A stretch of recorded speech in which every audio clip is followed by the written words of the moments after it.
Good afternoon, my friends. This is the Grim Flayer. Hope you're all doing very well today, and we are going to stress test Lurrus of the Dream Den in Modern Green Blackrock today as a main deck inclusion, basically seeing whether it can compete with other top-end threats in the vein of cards like Tireless Tracker, Questing Beast, maybe Kitchen Finks. Obviously, these things all bring different things to the table, and none of them is strictly better or strictly worse, but with Companion having been nerfed, it is now time to figure out exactly how strong Lurrus is as just another main deck threat. And to that end, it is not, to me, it is not correct to just slot Lurrus in. I think Lurrus deserves to be built around a little bit, otherwise it is not going to bring enough to the table. So, we've got 2 copies of Lurrus of the Dream Den, we've got 4 copies of Mishra's Bauble, and 2 copies of Nihil Spellbomb, the latter of which is eminently main deckable in Green Blackrock in some metas. I don't necessarily know that this is one of them, but with Lurrus, again, as demanding a critical mass of things that are proactive, cheap, buybackable, basically recursion targets that also synergize well with our broader game plan. I think you definitely want to be playing some number of main deck Nihil Spellbomb alongside main deck Lurrus. So that's the idea here. And this is a list that I basically whipped up and has been tweaked a little bit by the donor, but ultimately we are running with something that's like 95% my first draft. And the donor in question, who has funded this league, is a lovely fellow, an Of the Veil tier supporter named Nick, and excuse me, Nick is the same Nick who brought us the BGX video, the theory video, which BGX archetype is best for you, which variant is best for you. That was really well received. It was a really cool idea. And then, we got another cool idea from Nick. So he's a great guy, and basically Nick was like, I want to see some gameplay with Lurrus of the Dream Den in Green Blackrock in the main deck, and as mentioned, we have kind of built around it a little bit. So let's talk just a tad about the list here. Only 20 lands. I've never registered this few lands in modern BGX ever, but a lot of the successful decks in the heyday of Companion before the nerf were playing only 20, and that's because Mishra's Bauble can help you find some. Now, I still think something like 21 might be safer. I've played 22 in the past, but we're trying 20 here today, and with no Field of Ruin, Twilight Mire becomes actually a very attractive land in our deck in a few different ways, and we are, that's basically the piece of spice to point out with the land base. Other than that, as mentioned, we only have 2 copies of Lurrus, so the changes that our donor Nick made to the list that I initially submitted were actually, the first one to talk about is he wanted to shave a Lurrus. I submitted a list with 3, and he preferred to play only 2. Now, if we are, as mentioned, stress testing this card, you can kind of look at that in 2 different ways. Number 1, if you want to see the card, you want to play more copies of it. That's one reason I opted for 3 to begin with. But on the other hand, the 2 copies that we do have will shine more with only 2 in the deck because you're going to run afoul of the legendary rule less often. So you can really make an argument for either one. Even for testing purposes, you can make an argument for either way. So we went with Nick's preference of only 2. The other change that Nick made is we added a second Abrupt Decay at his behest. He's got really interesting preferences here and really interesting reasoning behind them. My initial list only had 1 Decay, but it still had 3 Trophy and 1 Pulse, and Nick said that he doesn't like the 1-3 split of Decay and Trophy. He likes to lean either further into removal like we are here with 2 Decay, 3 Trophy, or he likes to back off of those a little bit further with only 1 Decay and 2 Trophy. He doesn't really think, he thinks, these are not his words, these are mine, but he seems to think that it's kind of neither here nor there to play a 1-3 split. And that might seem like a minor detail, but it really is worth thinking about these things when you're trying to, tweak a deck like the Rock. And I really liked that. I really kind of dug that, so was happy to register the second Decay. Something that you might be wondering about, Nick also had a question mark over this, is why am I only playing 2 Scavenging Ooze? Nick did say maybe we want the 3rd Scooze, maybe we don't want the Brutality. We did talk about that, and as you can see, we ended up just going with things as they were in those regards. But my reasoning for only wanting 2 Scooze is kind of twofold. Number 1, the Nihil Spellbombs. Again, we want the Spellbomb to give Lurrus a critical mass of good things to buy back, and the presence of 2 main deck Spellbombs means the need for Scavenging Ooze as a graveyard disruptor is lessened. So therefore, the third Scooze, which is already sometimes clunky, is just not as necessary, and therefore it is one of the things that we kind of had the freedom to shave, given the presence of Spellbomb. Number 2, I do expect a pretty much mixed meta, definitely some aggro, definitely some grindy mid-range and control decks where Scooze can be pretty great, but I also do expect a decent showing from big mana and from combo, against which both of those archetypes, Scooze is little more than a grizzly bear. So with all of those factors considered, that's why we only play 2 copies of Scooze. But otherwise, again, we've got the Lurrus and his artifact pals, and then we've basically got a classic green-black rock deck around it. And in the sideboard, we have a mixture of things that are good with Lurrus, like the third Spellbomb and a copy of Deadweight, and things that were otherwise previously off limits with companion Lurrus, like Choke, Fulminator Mage, Ashiok Dream Render, and Plague Engineer. And then supplementing those kind of 2 ends of the spectrum, we have more aggro and burn hate with Collective Brutality number 2 and Shadowspear number 1. Now, it is worth pointing out that lifelink, we have some redundancy with Lurrus's natural lifelink and the Shadowspear's lifelink, but I wanted something to do that comes in against Gruul Midrange and also is good in a lot of other matchups, and Shadowspear does that, but perhaps more importantly than that, I seem to register Shadowspear a lot and never ever draw it, so I do kind of want to keep testing this card as well. That's part of why it made the cut here. And Veil of Summer, obviously a very powerful card, very difficult to justify leaving it on the bench if we are looking for an optimized list. So there we go. This is for Nick, and we are playing Lurrus Rock, but he's no longer our companion. He's just another 3-drop, just another threat in the main deck. I should mention that this is going to be a replay, but it was not initially intended to be. I actually played the games that you're about to see while I was live commentating.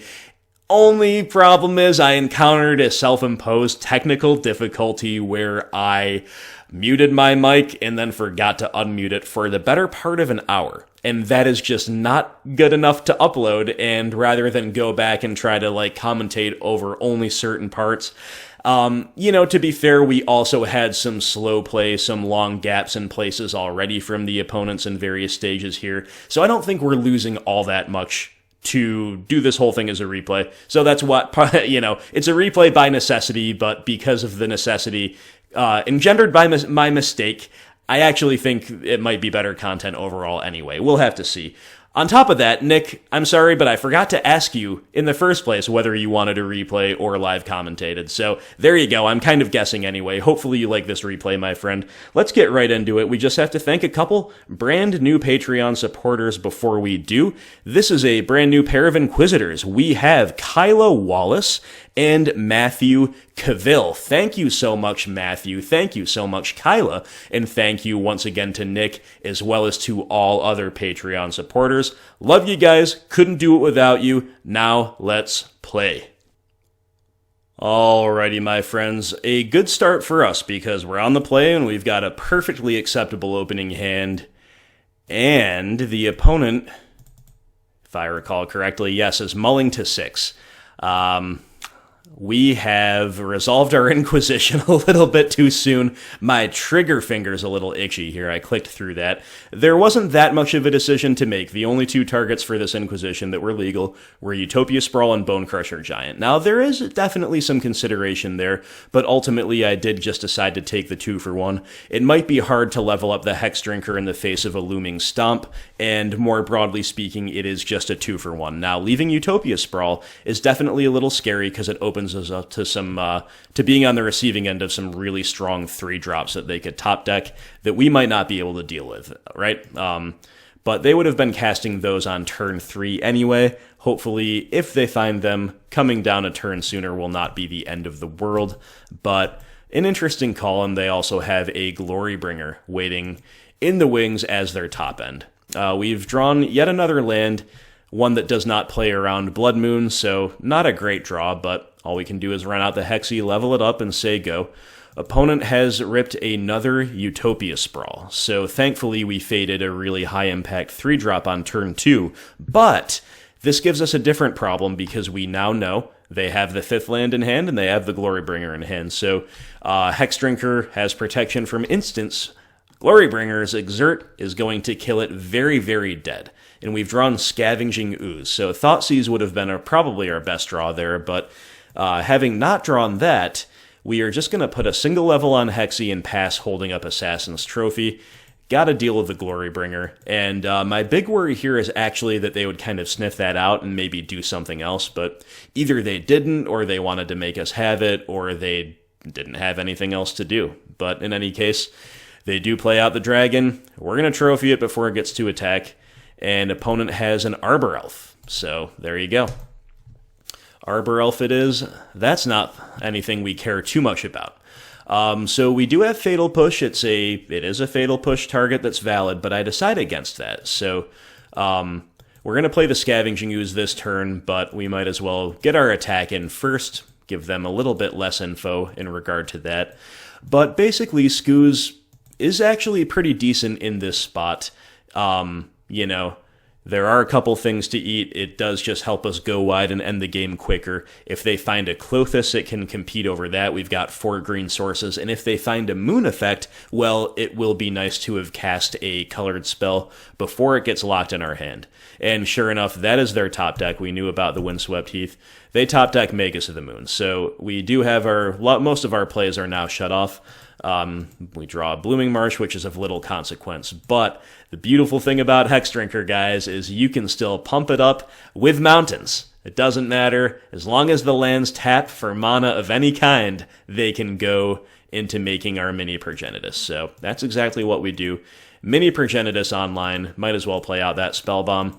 And I am going to ship in with the Ooze here. Kind of putting the opponent in a no-win situation. If they let it through, they just have that many fewer outs, and if they don't, well, we get to unlock all of our plays, both on board and off the top of our deck. But really, the opponent just passes, and all of that is ancillary, and the game hinges upon whether or not they can possibly answer Hexdrinker, and the answer is no, they cannot. So Hexy just kind of soloing the opponent here for the most part.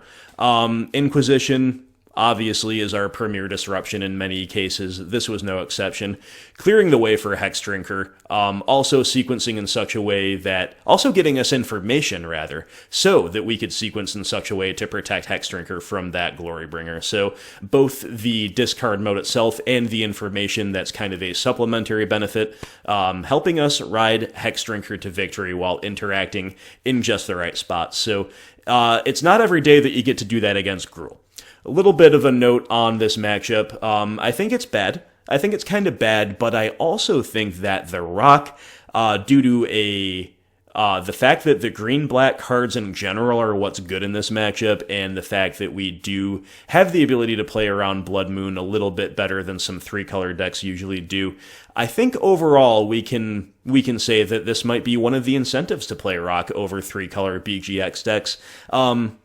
Yes, you can sometimes cast more Jund cards under a Blood Moon than you might expect. If you just have a basic forest, you might be good to go. But certainly if we compare to Abzan or Sultai, I think Rock is definitely better equipped to take down Gruul. But it's still a tough one. Sometimes it still seems as though they want to do nothing but outgrind mid-range decks. So we've still got an uphill battle, but it's good to steal game 1. Alright, my friends, rather conservative sideboarding here on the draw. I have cut 2 Nihil Spellbombs, and in their place, we have played Shadowspear and Dead Weight. Shadowspear is really good at beating Klothys, and also is just something that you can do proactively under a Blood Moon. It's a fine card in the matchup overall, and Dead Weight, of course, we want a critical mass of answers to turn 1 Arbor Elf, especially on the draw. It's got to be a 1-drop for us before it gets to untap, right? And Dead Weight actually kills plenty of cards in their deck. It's actually a really reasonable thing to do. And, we might sideboard a little bit differently if they take us to game 3 when we're on the play. That Brutality might become more attractive, the second Brutality, but on the draw, I kind of like how we did things here. And we've drawn Natural Basic Swamp. I'm still going to go fetch another one here on turn 1. Sadly, we cannot answer their Arbor Elf, and that turns out to be a disaster. If we had a Fatal Push, they would just be praying to top deck lands, and they would still be slow out of the gates. But as is, they just got a handful of really impactful 3 and 4 drops, not much we can really do about it. So what do we want to take? Well, Anger of the Gods is the only card we definitely should not take, because Anger is going to wipe their entire board. Everything in their hand dies to Anger, and nothing in our hand especially cares about Anger. It does kill a Lurrus, but again, this is going to hurt them way more than it hurts us. Seasoned Pyromancer is the, best guaranteed X for 1. Bloodbraid Elf probably has the highest ceiling. And then Magus of the Moon is actually something that I really agonized over here. This is actually a really interesting spot, because notably, we can actually cast our whole hand under the Magus. However, our whole hand doesn't really beat them. You know what I mean? We have Lurruses that don't buy anything back, so if we leave the Magus, we're really hoping to get lucky. We're hoping to, draw a Bauble and take over the game with Lurrus and Liliana combined. So, with that in mind, I figured we probably have to take the Magus just because we don't want to beat them without access to green cards, right? And if we can get this Verdant Catacombs cracked next turn, then we'll be insulated against future Blood Moons. And leaving the Seasoned Pyromancer is not great, but if that's what they have to do and they have to pitch these other 2 cards to it, I think that's pretty much fine with me. However, the opponent has a really nutty top deck of Utopia Sprawl, which allows them, of course, to just do something way more proactive, cast Bloodbraid Elf, Bloodbraid into Lightning Bolt, and save the Spyro for a more impactful, perhaps turn 3 play. So in that regard, that's pretty rough, but on the other hand, our sequencing of taking away the Magus was rewarded, because we've drawn a green spell, we get to get our forest online, and I chose to decay the elf. There's a non-zero argument for decaying Utopia Sprawl instead, but basically I'm trying to make our Liliana edicts as good as possible, and we're clearing the board, right? And other than the clearing the board, it's kind of 6-1, half dozen of the other, so we err on the side of that. The opponent will go with a Seasoned Pyromancer, pitching Anger and a Chandra, and seeing 2 fresh ones, which include a land. Back to us, we draw Thoughtseize. The Thoughtseize could hit, the Thoughtseize could whiff, we don't really know. So I did decide to have a more mana-efficient turn, as sad as it is of just playing the Lurrus. And guess what? If we don't do that, we're actually just dead. We're dead on board before we even factor in the Thoughtseize life loss. So it's either play a Lurrus or edict away a token. We choose to play a Lurrus, but as you can see, things are not going so well for us. I take the most efficient block here, the one that leaves our Lurrus alive. And then we're going to follow up with a Liliana, edict away the token, back to the opponent, and they're not going to do anything here on their turn. Whoops, going a little bit too fast for our own good here. So we do think that we have a little bit of hope, right? But then the opponent just finds another Seasoned Pyromancer into another Arbor Elf, and now we are priced into trading the Lurrus off, and we still lose our Liliana. Let's rewind that. I'm going a little bit too fast here. We were not necessarily priced into trading the Lurrus off because they both went at Liliana, but having an extra Lurrus in hand, I did reason that taking a trade, gaining the life, was worth doing. However, we are in a bad spot, and I agonized a bit over which card to play, whether or not to Thoughtseize. I said, look, we're behind. We kind of need a miracle. We need the Thoughtseize to hit, and then we need the opponent to brick. So I did decide to lead on the Thoughtseize, and hey, look at that. Seasoned Pyromancer goes down. That card would have been completely unbeatable. So we are being rewarded in many cases for our sequencing, but will it be enough? Well, we need the opponent to brick here, and the opponent does the opposite of brick. It is Bloodbraid Elf into Scavenging Ooze, and that is just basically going to be good enough for me. So while we're not technically dead there's no coming back from this. The opponent's just got too much advantage. They've got the Seasoned Pyromancer buyback, and the Scooze is the card that we really can't beat. All right, so having taken a real Gruul value bomb to the face in Game 2, Game 3, I'm just putting a premium on answering turn 1 Arbor Elf, basically. So we trim a Liliana, who's a very fine card in the matchup, but I think trimming 1 is pretty justifiable. To get that second Collective Brutality in here, again, just a critical mass of things that can kill turn 1 Arbor Elf, and Brutality does that profitably on the play. We do have a totally fine hand here. It plays naturally well around Blood Moon, if we need it to, and of course we have Bauble and Inquisition for a really impactful turn 1 Inquisition with more info, and for the turn 3 2-for-1 with Lurrus. On top of that, the opponent has mulliganed again to 6, so lots of things going our way here on the play. We see the opponent with a 2-lander. They're about to draw Utopia Sprawl.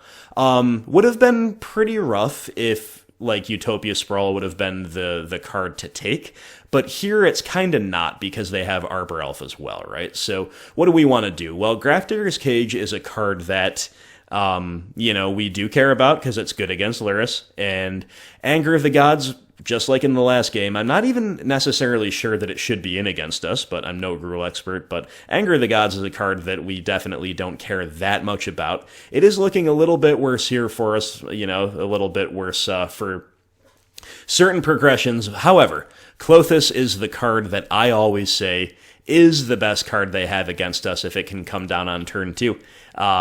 Shy of just outright locking us out totally with a Moon Effect, turn 2 Klothys is the hardest thing for us to beat, in my experience. So we take her, and the opponent will lead on Arbor Elf. Now, that's a high-risk but high-reward play. Of course, if they stick the Utopia Sprawl and the Arbor Elf survives next turn, they have more mana to play with, but it does open them up to no acceleration whatsoever if we have any number of the typical BGX kill spells. Sadly, my friends, we do not. So Tarmogoyf comes down, and it's back to us. Worth noting that I am now priced into leaving the Marsh Flats in the hand in order to play the Goyf, and if they top deck a Moon Effect, that could come back to bite us, not allowing us to play Lurrus. So there was an argument for getting Swamp turn 1, but there is also an argument for using the Marsh Flats to fetch an Overgrown Tomb at some point, right? Because we do have Scavenging Ooze, so there is a tension there. That's why I let on Swamp. One of those interesting little decisions, but here we go with the opponent kicking it off with the expected Utopia Sprawl. And what will they do with it? Well, they have found a Magus of the Moon, so we are punished, and they also get to run out Grafdigger's Cage. So their anger is back to being bad, but otherwise they have locked out our entire hand. Feels bad, man. Feels bad. So obviously the Magus was a top deck. Nothing we could do about that, except as mentioned, maybe have played the turn 1 Marsh Flats. However, guys, the good news is that we've got a Tarmogoyf bashing. They take the first hit, then they pass back to us. 5-6 Goyf coming across the line again, and now they are pricing themselves into a chump block, which is an interesting spot. You understand why they do it, right? Because if they don't take the chump block now, then maybe next turn we draw a Fatal Push, and they will have missed their good window to chump block, Fatal Push being able to hit Arbor Elf, but not Magus right now. On the other hand, if they top deck like a big bomb that Arbor Elf could otherwise have helped them cast, they could come to regret that. So, some interesting decisions going down on both sides of the table, to be sure. But opponent instead top decks a seasoned Pyromancer, which is proving to be their best card in this match anyway, pitching away that anger, making a token, making a land drop, so kind of doing a little bit of everything as Spyro tends to do in these grindy situations. So we need to stop breaking, we need to find something that we can cast, or we need to find a basic land. And instead we find another Tarmogoyf, which is a really good card in the spot right now, but again, our entire hand is just locked out. So Goyf is drawing more chump blocks from the token, Magus is cracking back, and the opponent will pass. And then, off the top, it's Collective Brutality. Beautiful draw. A beautiful, beautiful draw. Now, how do we use it? Well, this is a decision I also took some time on. My first instinct was we have a handful of stuff, and we are also gated by mana. Therefore, it makes sense to escalate in general. Broadly speaking, the principle of escalating here is a good one. And then, beyond that, it gets more murky, though. Like, what exactly do we pitch? Well, I was thinking maybe Hexdrinker, because it's the most easily bought back with Lurrus. And, but then it's like, do we just take the life drain? Technically, that could increase our clock. It puts them to 9, and then 2 hits from a Tarmogoyf, and they're dead. Or we could check the hand. But what are we really checking the hand for, They haven't shown, like, they would have probably cast things like Pillage, for sure. They can Lightning Bolt in response. So the more I thought about it, the more I said, I actually think it's fine to just simply use the Brutality as a removal spell. And the thing that really sealed the deal for me here is that I don't know if they play Relic alongside Grafdigger's Cage, but if Relic of Progenitus is in their deck, it would be pretty much their best draw. So I didn't want to play even more into the Relic that would already be a blowout. So, by escalating and planning to buy back with Lurrus. So to that end, after long deliberation, we just simply use Brutality as a 1-for-1 on their Magus. Then we're going to send in the Goyf. Of course, opponent will take the block here, because if they have nothing better to do, they not only save the life, but then they'll get to buy flashback with the tokens. And then we get the other Goyf down before they find another Moon Effect, right? And sure enough, here on the end step, the tokens come out to play. Back to the opponent, and they found something big. It's Glorybringer, often a very scary card, but with Goyf at 5/6, we really don't care that much, right? The opponent, not sitting back. They're going to race. Makes sense, the best they could do is try to assign a triple block on a Goyf, and even then they get blown out by removal. So it's back to us. We draw Assassin's Trophy, and I'm not going to lie, guys, I almost overlooked it, because how often do you trophy 1 token, much less trophy 2 tokens, but that's our winning line here. Now, like I said, I did almost overlook it, and I also hesitated, because what if their last card is Veil of Summer? Can you imagine spending a trophy on a token, the opponent lets it resolve? That's a terrible thing in a vacuum. It's like 1,000,000 for 1 in their favor. And then you try the second trophy only for it to get veiled. But I did decide not to play Scared of Veil of Summer. We trophy away both tokens, and we smash in with some huge Goyfs for lethal. So there you go. That's how we take down Gruul. Even in the face of a very well-timed top-decked Magus of the Moon from the opponent. That's why I like Collective Brutality in the matchup. It is often castable under Moon where other removal spells are not, and or would not hit Magus. Like Fatal Push doesn't do it there. The Decays, Trophies, and Pulses don't do it there. The former because we don't have Revolt, and the latter because we don't have green. But Collective Brutality unlocked our hand, and the power of Tarmogoyf is more than apparent here, especially on the play. So it was a bit of a sketchy one, but ultimately we did get there. Feels really good to beat this matchup. It's definitely one of my bugbears, if you will, but we are taking them down here with Lurrus Rock. Alright, my friends, it is round 2. We've won the die roll again, and our hand is acceptable enough on the play, but it's not very exciting. Scooze can be one of our least impactful threats in a vacuum. Trophy can be one of our least efficient removal spells in a vacuum, and then we have Lurrus without any obvious great use cases yet. So we just play out a land and say go, and the opponent will go Blackcleave Cliffs into Inquisition, and they take away our Scooze. So, okay, not a great start for us. We have drawn Abrupt Decay. That's actually a pretty good draw, because if the opponent is on Jund, for example, they might be pretty comfortable running out of threat here, reasoning that they're very happy to get ramped by a trophy. And that's exactly what happens. They run out of Tarmogoyf, and it is Jund, but we get to decay it, and that's a pretty good answer. But where do we go from here? Well, look at that. We're top decking like fire, guys. This is some fire top decks. We bauble the opponent, we see Thoughtseize, and this was already going to be our play. We just take our 2-for-1 while we can in the form of Lurrus plus Bauble, but especially with the known Thoughtseize coming, we definitely have to get him out of the hand and get our value right now. So that was a really nice top deck. We are in business, and the opponent will play Liliana. We see they're about to draw Renin 6. That's pretty scary, right? Liliana will Edict Lurrus. Down he goes. Back over to us, we've seen a bunch of fresh cards off of these baubles, and we're just drawing like Inquisitions and trophies. It's a pretty interesting spot, actually. A big part of me wanted to say we can just like pass and like trophy everything they play, potentially, but the risk there is that they just lead on Thoughtseize, right? So I decided, let's Inquisition, and we just see a Thoughtseize and 2 copies of Lightning Bolt. I would be, interested maybe in taking that Huntmaster of the Fells if I could, but of course I cannot, so we just have to kind of leave the Lightning Bolts around as far as I can tell. Obviously would like to take that Wrenn and 6 too, but again, these are things that we cannot do. So I did decide to let them untap and maybe even let them activate Liliana here, because we gotta figure if they tick up, it's pretty okay for us to pitch Blooming Marsh relative to them pitching something from their hand, but if they lead on the Wrenn and 6, then maybe we trophy Liliana in response. That's kind of what I was thinking here, and that's why we played out Nurturing Peatland. In case we do let Liliana tick up, we want to get the Peatland down, pitch the Marsh, right? So, as mentioned, opponent will lead on the Wrenn and 6. I think that's our cue to trophy Liliana, although it might still be okay to let her tick up and get something out of their hand. It's just going to be a Lightning Bolt anyway, right? So, we untap, and in a way we are punished for that because now we cannot double spell. We've drawn a Liliana of our own.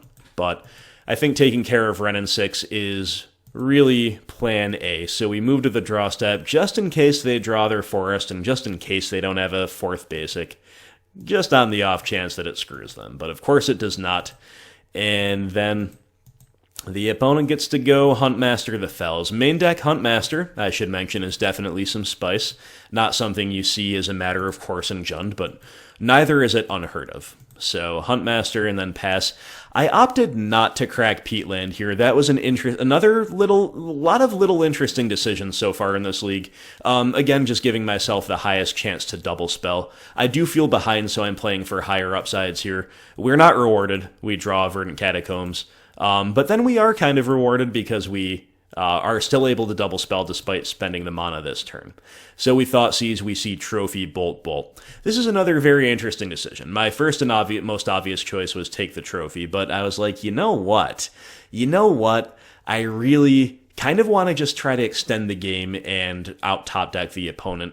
And even if I do something great like top deck a Tarmogoyf that Lightning Bolt cannot answer, they can just double bolt it, right? And maybe, plus the attacks with Huntmaster and Wolf, something like that, contributing to the damage dealt to Goyf. So, long story short, I did just decide to take a Lightning Bolt, and this also prices them either into bolting the Liliana or attacking her, or trophying her. In other words, they will not necessarily get to have their cake and eat it too by having a trophy sitting in hand. So, a lot of it just feels like we're already pretty far behind. Why bother thinking about these things? But it is definitely cool just to talk about them, especially while we are in a replay and have the luxury to do so. But the opponent has a really good top deck there, a Scavenging Ooze. That's the exact situation in which you want your Scoos to hit the field. And we have a much less good top deck of Mishra's Bauble. This is the downside of Bauble, is, even though it replaces itself, the delayed draw means that we just really need to find something great now. And unless it's an instant, which it's not, we just kind of lost a turn. So we've got a Hexdrinker in hand, and that's fine, but it's not going to do it on its own, right? So opponent crashing in for a pretty healthy amount of damage. They're just going to say go. Huntmaster gets to flip. We're on the ropes. We draw Peatland. Okay, let's crack it. And we find Dark Confidant. Not going to do it in the face of Ravager of the Fells, Scavenging Ooze, and Assassin's Trophy. So we got Junded out there, guys. Look, our top decks in the first couple turns were really good. We top decked an Abrupt Decay that was a really clean turn 2 play, answer to the Goyf. And then we top decked a Bauble, letting us go Lurrus mode on the play, just like Companion had never been nerfed almost, right? But we did have a little bit of a worse outcome with our top decks as the game went on, but ultimately they weren't that bad. We just kind of got outvalued by Jund. And as much as I said that Rock is good compared to some other 3-color decks at doing things like we did in round 1, like surviving the onslaught of Gruul and weathering some of the hate that they bring and finding the good spots to interact, when we're against a 3-color value deck like Jund, oh boy, sometimes it just feels so bad to play the rock, and that's basically what we experienced here. Our deck still did a lot of what it was designed to do, and we still just kind of got crushed. So that can be how it goes sometimes, but let's see what we can do post-side. Alright guys, so some moderate sideboarding against Jund. A Brutality and 2 Inquisitions make way for the 3rd Spellbomb and 2 copies of Veil of Summer, so some powerful cards coming in. I rate Spellbomb very highly against Jund. Veil of Summer is obviously incredible, but we don't have any purely grindy permanents to bring in, no Kitchen Finks, no extra Planeswalkers, nothing like that. So we do have maybe, some room to include a little something like that, right? But at the same time, Veils of Summer, Nihil Spellbombs, these are good cards to have access to, and it might not really be worth, if you're playing Rock, you kind of want to fade BGX mirrors, especially when Jund is the BGX deck of choice, and you kind of want to fade the 3-color snow piles and stuff like that. You want to line up against the more linear stuff, or the stuff where your disruption really shines. Anyway, I'm sequencing in such a way to always have Veil of Summer at the ready, and it's kind of a Spellbomb stare down right now for the first couple turns. Opponent has a Wrenn and 6 on curve, but nothing to buy back. We could have fought over it with a Spellbomb anyway, and we've drawn Tarmogoyf. It's actually a really good draw, even though it's only a 1-2. The only way it's bad is if they have Lightning Bolt, and even then maybe we can play a trick or two with Spellbomb, but the pertinent factor here is it's something that is going to start pressuring the Wrenn and 6 without dying to it, and it's something that we can protect with Veil of Summer. In other words, it's something that's likely to force action, which I think is what we want. Sure enough, they go for a main phase Fatal Push, Veil of Summer blowout, and that's a great moment. It really is. Very strong. Grows the Goyf, 2-for-1's the opponent, all that. And now it's time to try to get the Wrenn off the field if we can. So to that end, I was thinking, do we just attack with Goyf and see if they have anything to do? I decided against that. I decided to crack Spellbomb fairly aggressively because we have another one in the tank, and because it's going to grow the Goyf, and because it could yield something like this, a Maelstrom Pulse. And I decide, hey, I think this is great. We're on the play, we're the aggressor, we have the body down. We get to cleanly 1-for-1 the Wrenn and 6 with a spell. The Wrenn didn't get any value. And this also grows the Goyf really nicely. And, in fact, it grows the Goyf so nicely that we're pricing the opponent into cashing in a Spellbomb for no value. And on top of that, the opponent misplays a bit. An understandable misplay, they shrink the Goyf to a 2-3 with their own Spellbomb, but then Lightning Bolt makes it a 3-4 before damage is checked. So we just massively X-for-1'd the opponent, and we still hit them for 3. So obviously this is a really good spot for us, an unusually good spot. But the opponent's not down and out yet. They do have Liliana edicting us away, and hey, I was about to say we don't have a threat, but look at that, we draw a Tarmogoyf. So our deck is complying for sure, and we are going to run out the Goyf. And I opted not to run out the Liliana. Now, that was a really interesting call, but I kind of want to keep the Fatal Push up, and I kind of want to keep the Spellbomb up as well. I think this plays better against their very best top decks, whereas putting the Liliana down, and then, we're going to lose one of our either Spellbomb or push to it, then that gives them free reign to just take their Liliana up, make us hellbent. Maybe they get to play something first. They'll also have the Spellbomb down, and they'll also have the Peatland to crack. So even though we would have the Goyf, they would have pretty significant card advantage, plus they're Jund, so they're probably out top decking us on average anyway, right? So to that end, I felt priced into playing a little bit more cautiously here, and the opponent rips a Wrenn and 6, and still has nothing to buy back. So another very interesting spot. I do decide to remain patient with my Spellbomb. I'm looking for something more proactive. We draw another Liliana. She's usually a great BGX mirror breaker, but in this spot, she's definitely a little awkward. And note that the opponent did not take their Liliana up. So very, very interesting.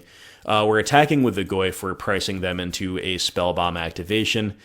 And we chunk the Wrenn and 6 down.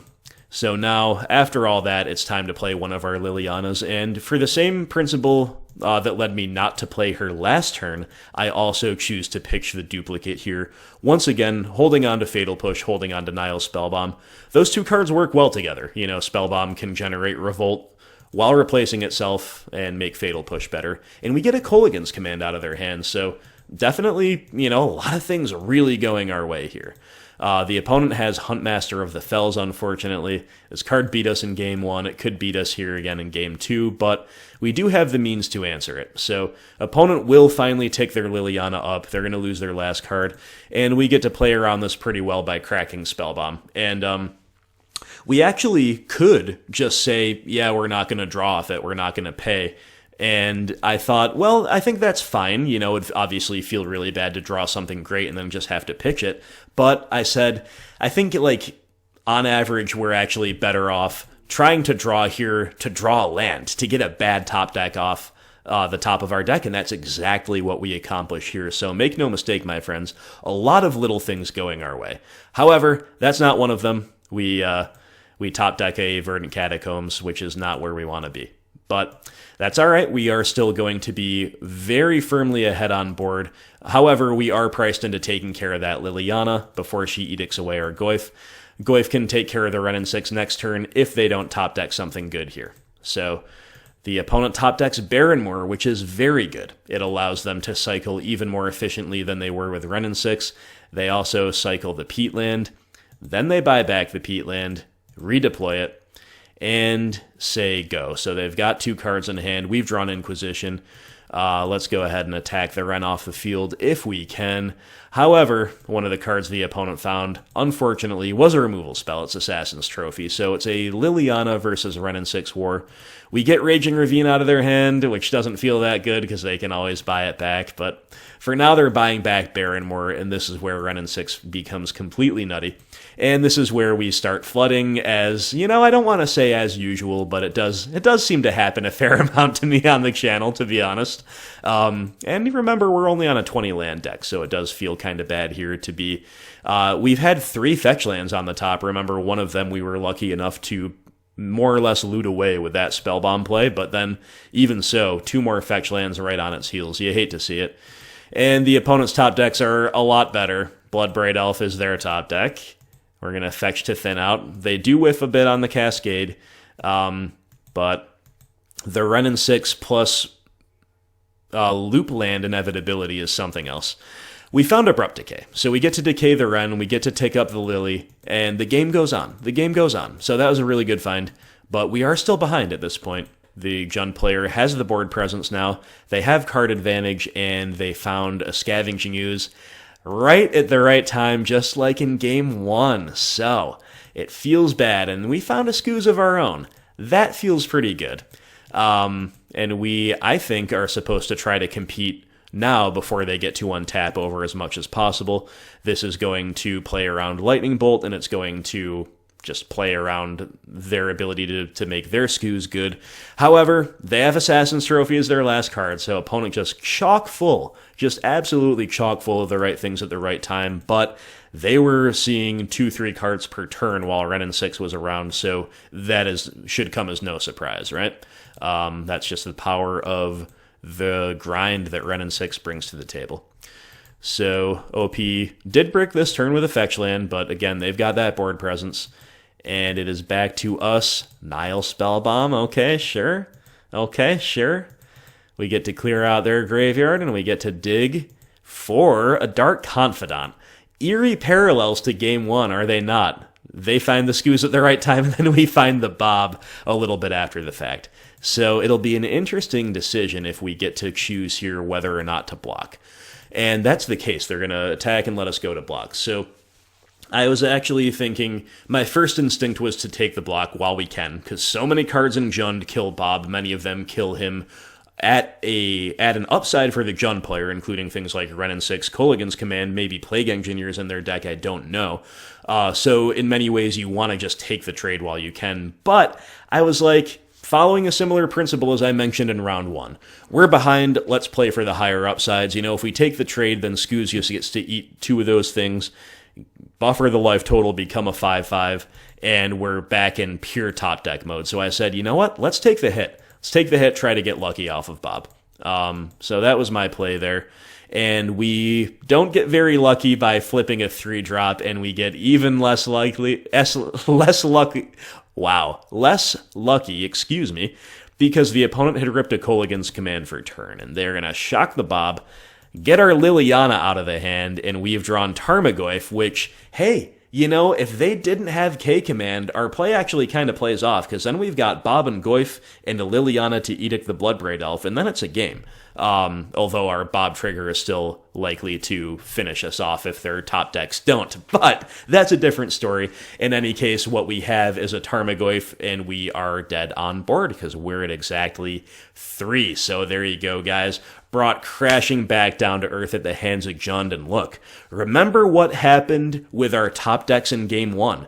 At the crucial early stages, they made our awkward medium hand into a very good one.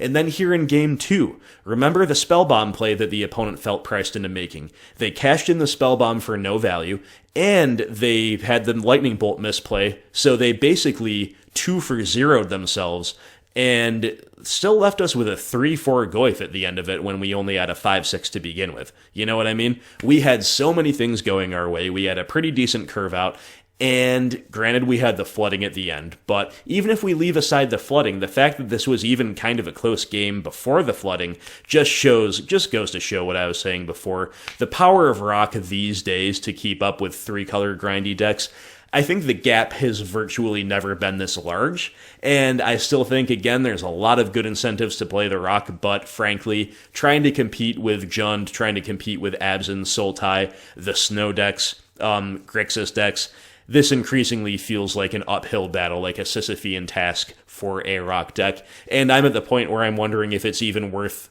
kind of punting the other fair matchups, but there's something to be said for specifically punting blue-white control like I did in the past versus punting like anything grindy, so I don't think we can really do that, which is where Veil of Summer comes in. But anyway, even with Veil of Summer, that's another thing that went our way here in Game 2. We still kind of got crushed, so read into that what you will. A bit of a feel-bad match here. Some interesting micro-decisions, but again, you just don't want to be in this type of a BGX mirror when you're on Rock, and this is exactly why. So we got to take that one on the chin. I'll see you for round 3.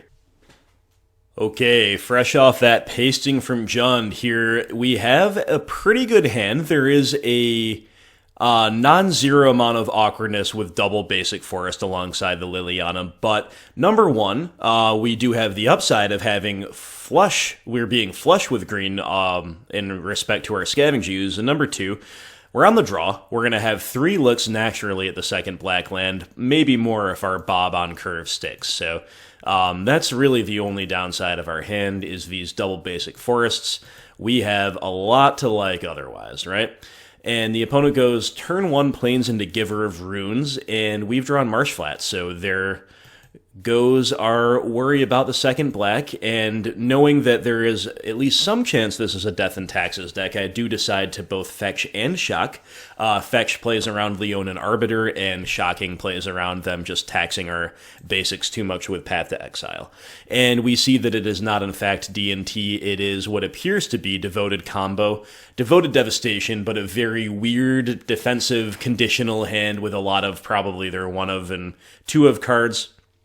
So, Court of Calling is the only real combo card, but they're nowhere near having that be a valid play yet.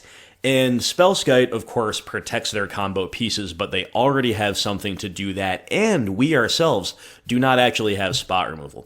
So with both of those things in mind, I actually decide to take their value piece. I take away the Scoos, and of course we're going to try to win the value game and pressure them, aggro them out, edict their stuff away with Liliana, bury them in card advantage with Dark Confidant, find more interaction, all that good stuff.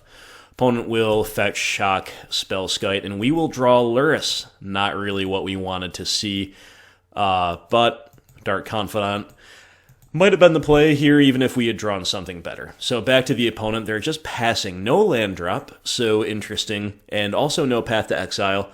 Note that Court of Calling for 1 is not live simply because of the way, well, if this would load here, I could show you what I mean. The way Convoke works. So, Convoke, you have to have that creature's color in order to make... I'm not speaking well right now. I'm sorry, guys. It's been a long day. You gotta have green creatures right now to help them cast Chord of Calling, and they don't. So that was another way in which the opponent's hand is unusual, and we are the beneficiaries of that. So it might be that they just simply don't have anything to do. But either way, our draws are kind of medium. We're drawing like slow threats. That's not what we want right now. We want interaction. But Liliana... and we stay back with Bob. And the opponent does find something to do. It's Devoted Druid. That's a little scary. So let's untap with Bob. We're hoping to draw interaction. We don't. We draw Swamp and Nihil Spellbomb. So let's take up with Liliana before we give them any information. And that dead Chord of Calling goes by the wayside, although it's a little less dead with Devoted Druid around. That's still what they pitch. We pitch our Swamp, we play out a land, and then it's just time to go wide. We're going to play out Scooze and Hexy, and I'm going to hold up a Scooze activation here because it's going to be nice to grow the Scooze in general, but they also do play a non-zero number of things that care about the graveyard, right? The opponent found a land, they're using Devoted Druid as a mana dork here, and they're tapping 4 mana for a Finale of Devastation for X equals 2. Search your library and or graveyard for a creature card, costing 2 or less, and put it onto the field. So if we wanted to, we could respond by eating Spellskite or Scavenging Ooze, but I don't care about either of those cards. Our Scooze is going to be better than theirs for the moment, and I expect they're going to want to get a combo piece anyway, so that's what they do. And they untap Devoted Druid. I fear the worst, but their last card in hand is not, in fact, Walking Ballista, thankfully. And we do get to eat their Scooze on the end step and then untap.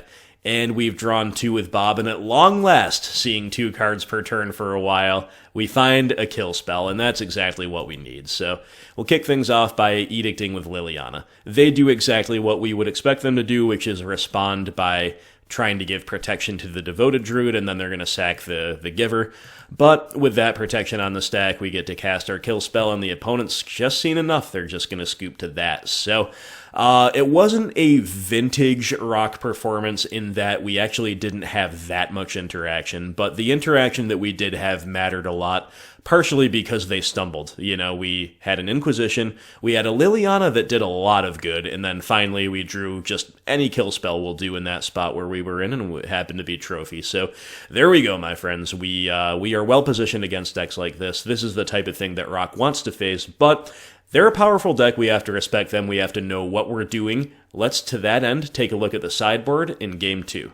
Alright guys, so as always against Devoted combo, sideboarding is interesting. Again, we are favored, but you really can make a case for a lot of different cards, so it's important to know exactly how to evaluate what you want to side in. You will never have room for everything if you have anything like a normal deck, so what you want to side in depends a lot on the overall texture of your deck. And in our case, we have some good cards to bring in for sure. 2 copies of Plague Engineer are great, Deadweight is great, Collective Brutality is great, and I also brought in an Ashiok Dream Render, just one of, it's a little slow on the draw sometimes, but it's going to mess with your graveyard, and that matters. Sometimes they play Kitchen Finks. Ashiok's not good against Finks, but you understand the principle. But more importantly, they have things like Finale of Devastation, Postmortem Lunge. In fact, I think the one card remaining in opponent's hand, I think they hit Reveal Hand and it was Postmortem Lunge. So it's like, oh, sweet, thanks, good to know about that. And that's another reason to continue messing with their graveyard. Again, we leave in our main deck Spellbombs, one of Ashiok.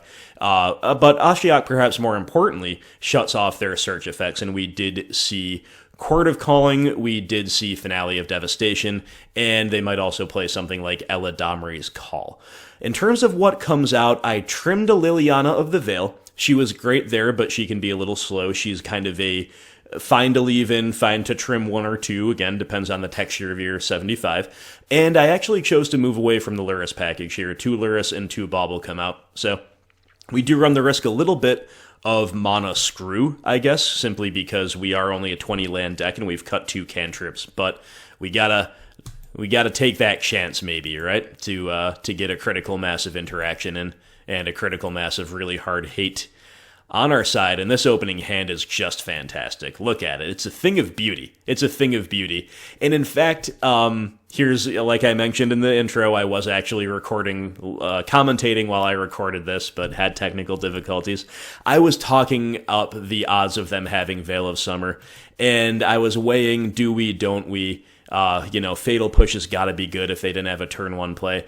And I forgot to cast Mishra's Bauble. So I should have baubled before the Thoughtseize for additional info, but we don't have the Bauble info, and we see Double Devoted Druid Eladamri's Call. And if you look at our hand, we can actually answer Double Devoted Druid very easily. We have Push and Brutality as great early ways to do that, and then Liliana, Edict, and Trophy as further value play, or answers rather. So with the fear of them pivoting to a value game and extending the game thereby and then eventually out top decking us, or at least giving us a run for our money, I actually take Eladamri's Call. Again, even though it's slower, even though it's clunkier, even though it doesn't directly combo, it is a value-oriented play potentially, and at this point, I think that's the only thing I'm afraid of. Sorry guys, we're back. Interrupted by the family coming home. I don't know if you could hear that, but it's a worthy and welcome interruption. But we're back, and the opponent has found a Shaper's Sanctuary, which does make us a little bit leery of our plan, but ultimately we're grateful that we are BGX. We have answers to unconventional permanents like enchantments, and I'm basically just main phasing this on the off chance they top deck Veil of Summer. I feel very, very ahead, so I'm going to take great pains to play around their potential blowouts like Veil. Furthermore, if they don't have anything better to do, which they seemingly do not, they're definitely just going to dump out Double Devoted Druid here, and in a way, that really plays into our hands too. We would love to have drawn Maelstrom Pulse. Sadly, we'll have to settle for just 1-for-1ing both of them, but of course that's very, very good against this deck. So they're lining them up, we're just knocking them down. It's a beautiful thing. The opponent top decks another Sanctuary, and they top deck Vizier. They leave the Razor Verge Thicket in hand, but we know about it, so they probably should just play it out, but there are a non-zero number of incentives to keep it. But either way, Liliana's the perfect follow-up to everything that's been going on, and it's the perfect answer to their board, because Shaper Sanctuary, for those who don't know, is whenever a creature you control becomes the target of a spell or ability, but of course Liliana targets the opponent, not the board, not the creatures, right? So we're just, again, knocking them all down. Opponent rips a Peatland, and then they're going to pass. And having held that thicket, it does allow them to have a free pitch to the Liliana here.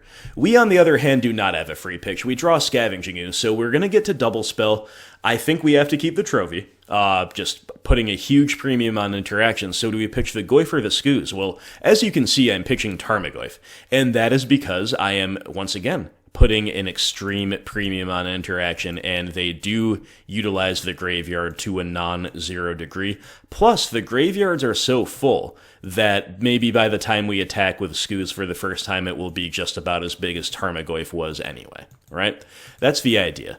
Opponent's draw for turn appears to have been Finale of Devastation, and while we could respond by exiling both Devoted Druids, I don't think that's necessary. I think, once again, I'm a little leery of some potential value finds, although it only CMC 2, I don't really know what they could be. I just decided to let it resolve, and once again, trophy away the Sanctuary, because it is a big problem card for us.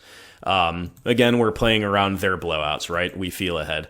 However, we do experience a bit of a fail rate in the top deck of a Forest, but that means we just have nothing better to do than to grow the Scooze. And yeah, it's a 6/6, just as big as Goyf would have been as far as attacking goes. And back to the opponent, but we are totally top decking. That said, so are they, and they top deck a Birds of Paradise. They have one unknown in hand. I'm reading them for a land. But once again, our flood starts kicking in. It's a little bit hairy here. It's a little bit sketchy here to just have interacted and disrupted so well, and then to be here breaking when we should be ruthlessly closing out the game. But thankfully, we've got the board state, they don't, and the opponent is breaking just as hard. we top deck Fatal Push, and I actually thought for a while about whether or not to cast it, even though it's obviously lethal. We remove the blocker, we eat the would-be blocker, and we swing for exactly lethal. Once again, the card Veil of Summer just sends me into a little mini panic every time I consider it, right? But we go for it, they don't have it, GG, right? But a big part of me was like, well, what if they have a Veil, and then what if they out-top deck us from there? But, you know, they can only veil you so many times, and as it turns out, the opponent did not veil us at all in this match, so thank God for that. But as you can see here, the Rock's still really good at policing combo decks, at policing small creature decks, and Devoted Combo happens to be both of those archetypes rolled into one. So again, we have to respect them, but we are very well favored, and you saw it here. So a really feel-good round 3. Let's see you for round 4. I hope you guys are having fun. Alright, we got a weird one here in round 4, guys. This is the downside of Mishra's Bauble, is like, you don't know what it represents besides a redraw. So I do decide to keep it. As you know, I tend to be more liberal with my opening hand keeps in game 1s, where we're not pre-sided, we're kind of 45-55 against the field even before mulling, and I also don't know what I'm mulling toward.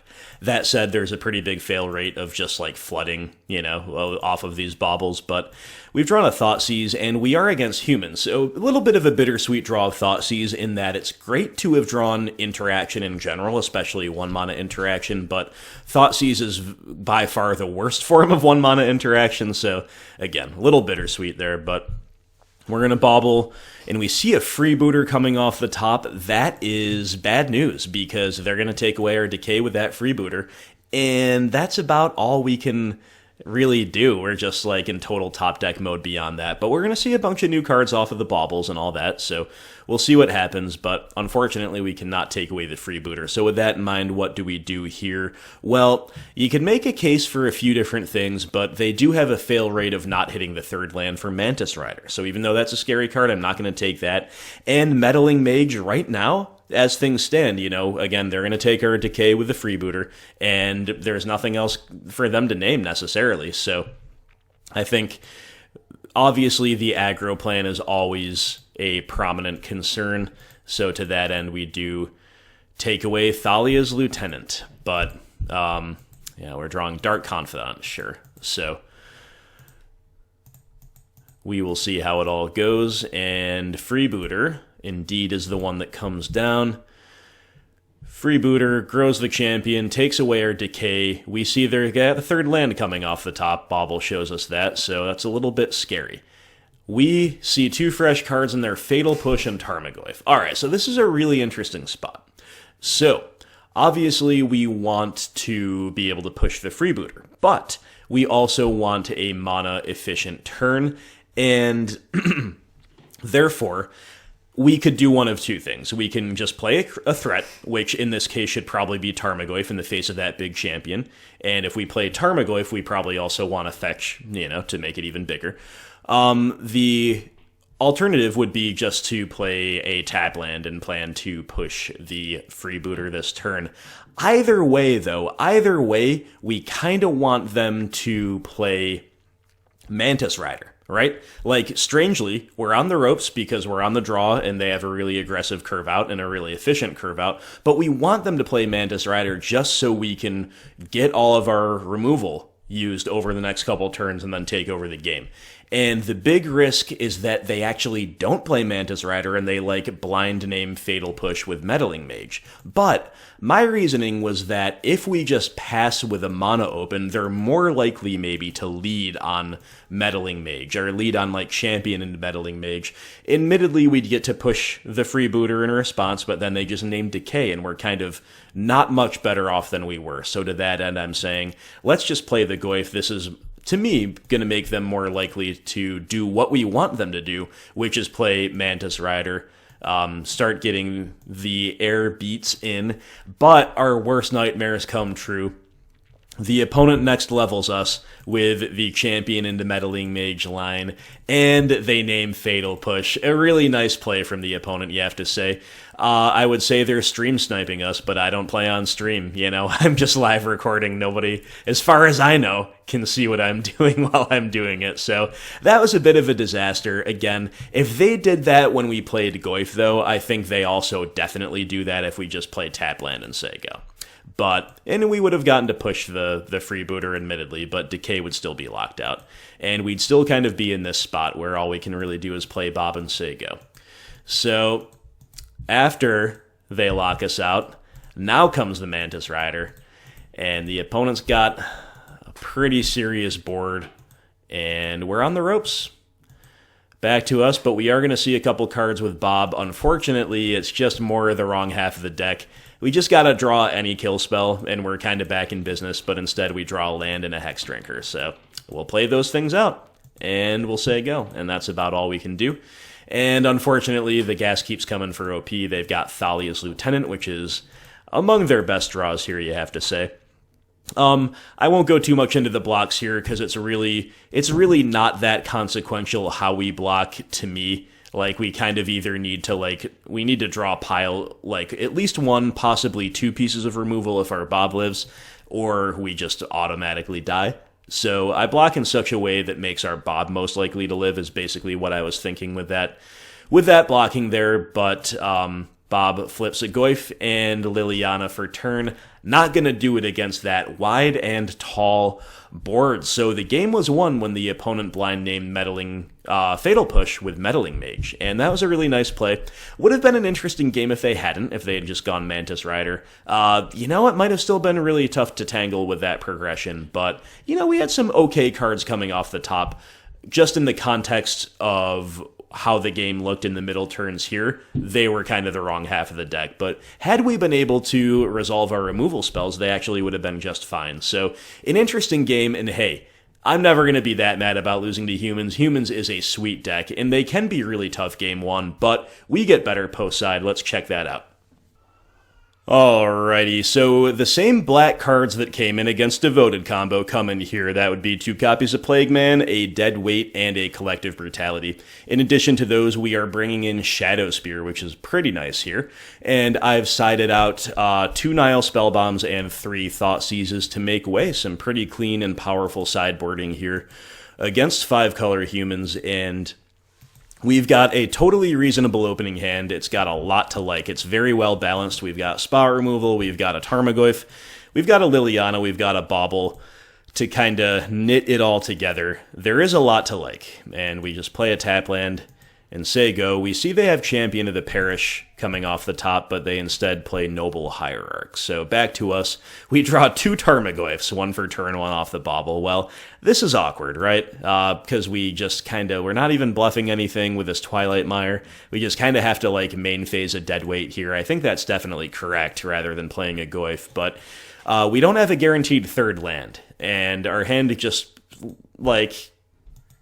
looked like it could curve out really well, and instead it's just kind of getting clunked up.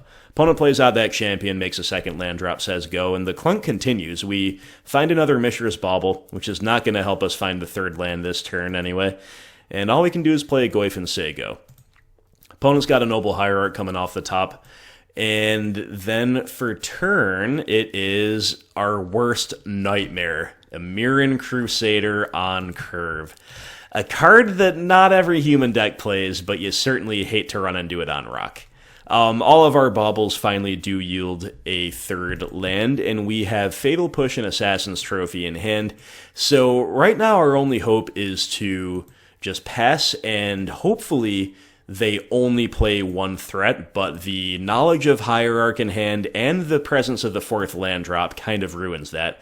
We are hoping they wouldn't make the 4th land drop and that they'd maybe play even something really good, like a Reflector Mage there or a Mantis Rider, because then we just, push the Champion, take the hit, trophy them on the end step when they cannot cast a 1-drop, and then untap and Edict the Mirren Crusader. But instead, we live the absolute nightmare, because not only do they double spell, but they found a second Mirren Crusader. Bruh. major bra moment. So obviously we're in some big trouble with this. We're getting smacked, and we are kind of, as far as I can tell, just priced into trophying the Hierarch, which is obviously disastrously bad. But that's where we're at. That's what we gotta do.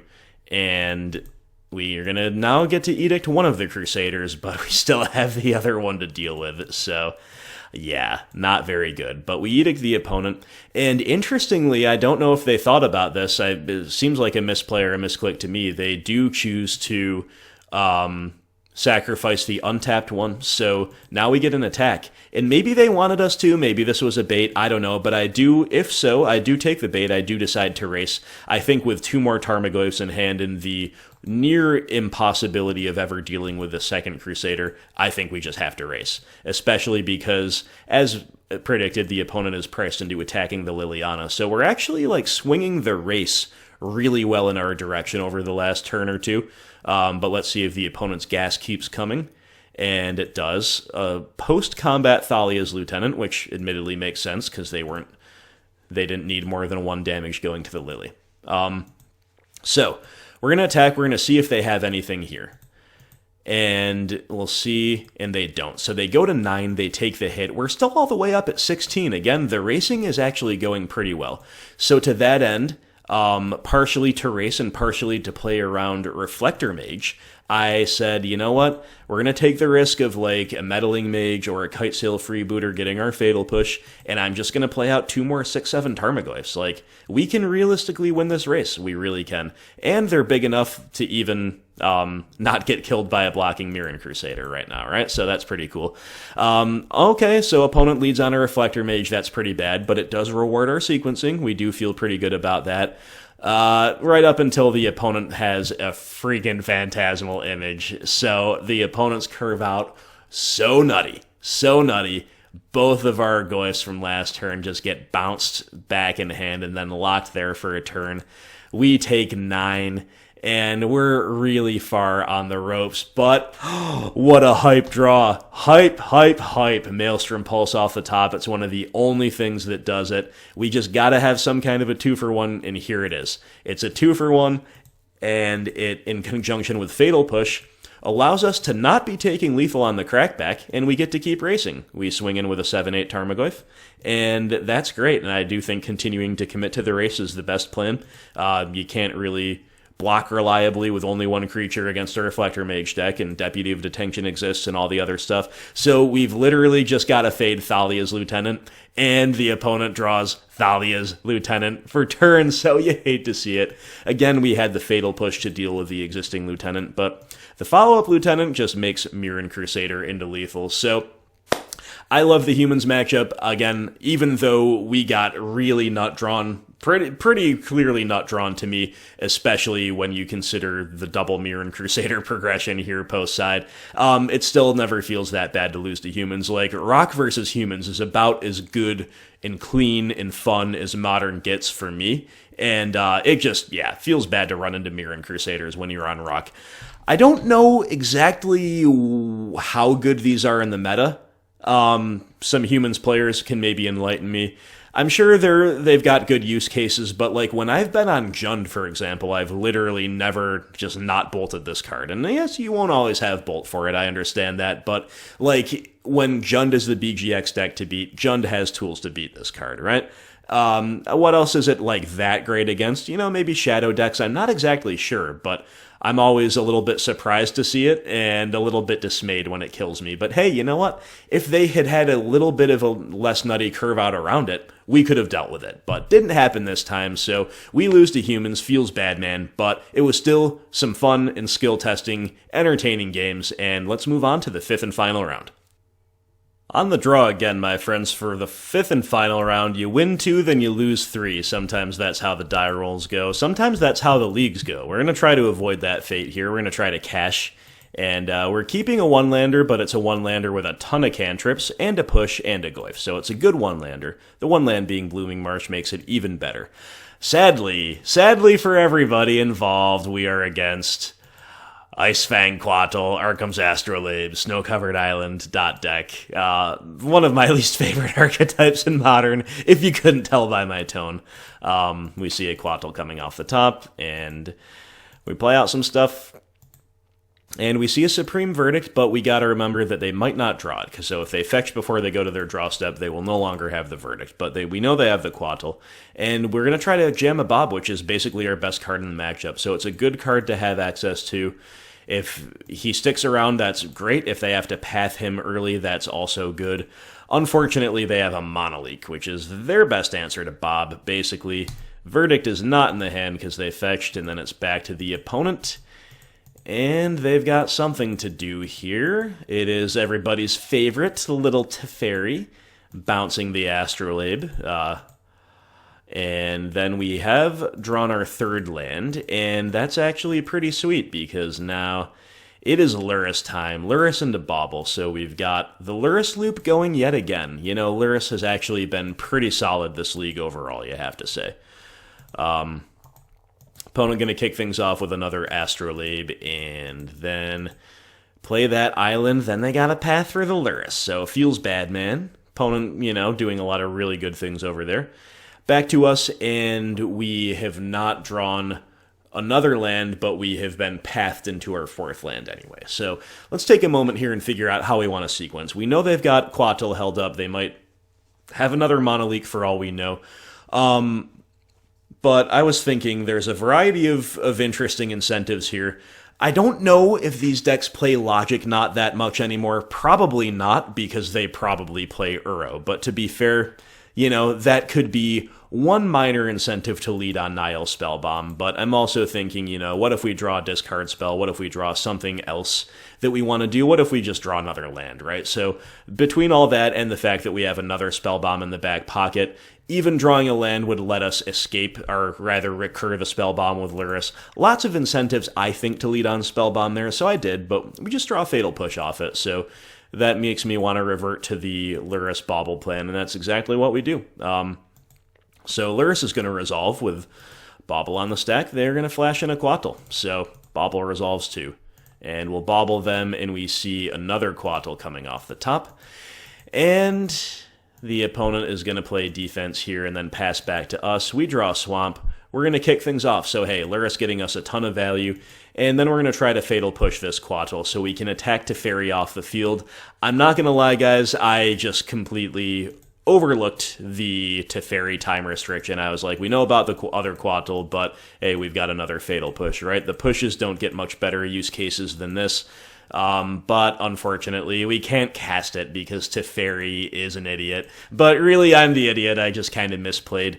That said, you know, having, like, we're kind of damned if we do, damned if we don't there, right? Because they're going to have everything their own way, and they're also going to maybe force us to kind of extend into a potential Supreme Verdict if we don't force some action, and just letting the Teferi sit around does not seem like a winning game plan either.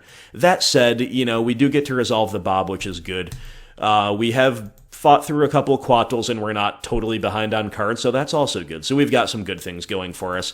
Nevertheless, that might have been a bad attack there, and I won't lie, I did, while I was, again, talking as I played this the first time through, I did forget about the Teferi thing momentarily. And after all that worry about how to get Teferi off the field, well, he just cashes himself in to bounce the Bob and draw a card. I guess I accept. Kind of expected them to play another Teferi, and maybe they have one, but maybe they drew Jace and thought that was better.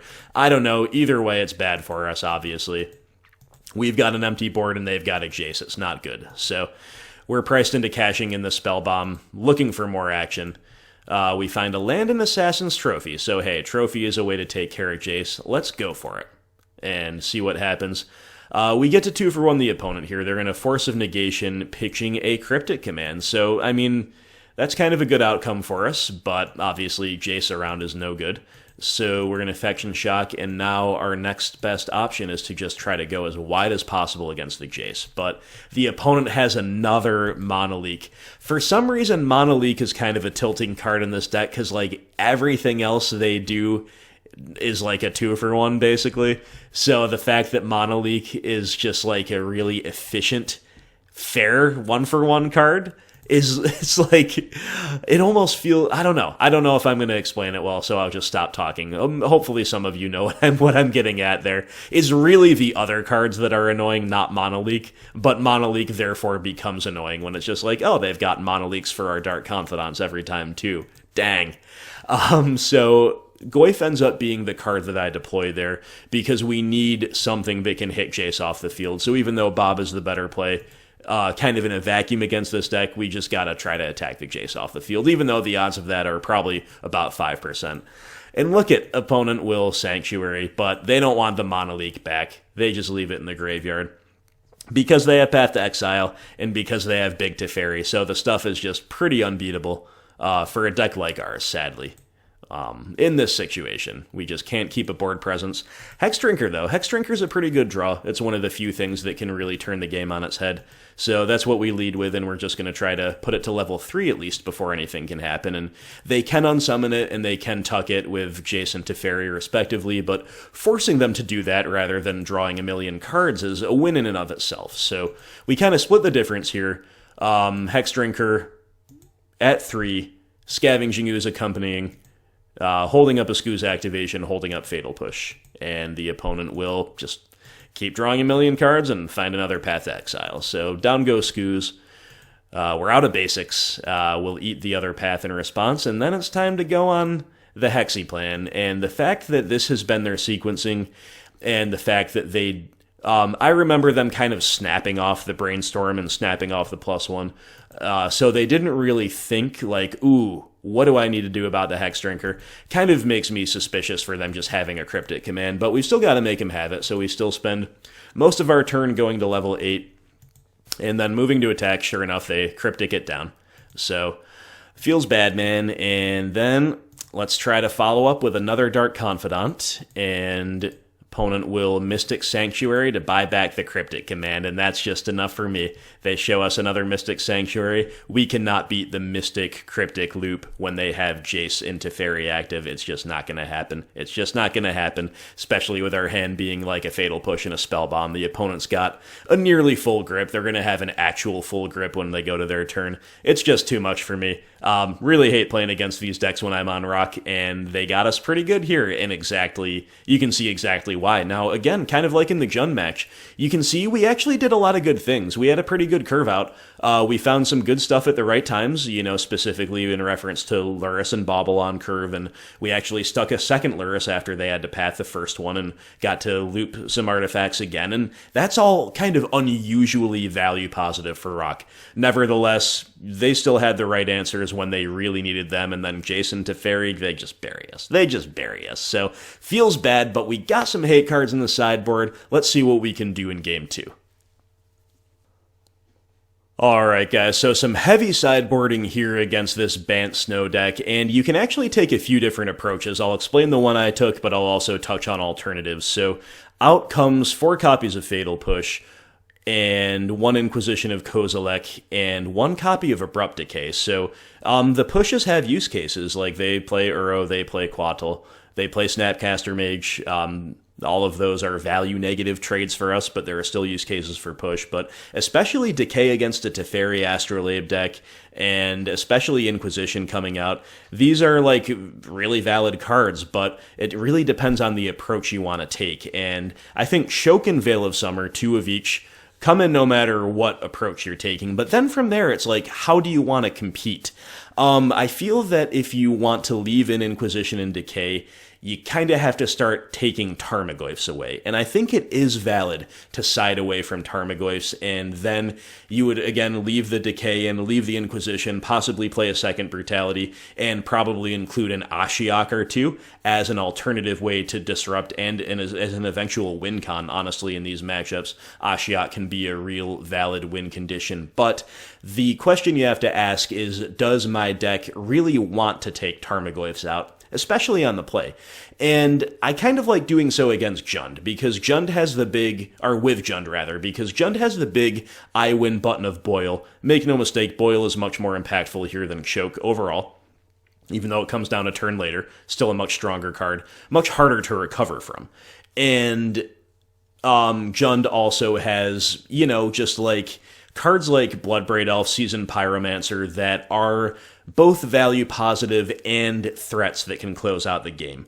On Rock, we really don't. We have like the Engine of Lurrus, which is great in a lot of windows, but in terms of cards that like have actual closing power, I felt we would be a little shy, without Tarmogoyf. So I actually thought about cutting Goyfs and committing more to a disruptive plan, but I said on the play, let's leave in the Goyfs, and hence you see the Decay and the Inquisition out, even though they're valid cards in the matchup. We've got a second Spellbomb in addition to the green cards I mentioned, and that's how we're sideboarding here, but it is worth considering a few different approaches here.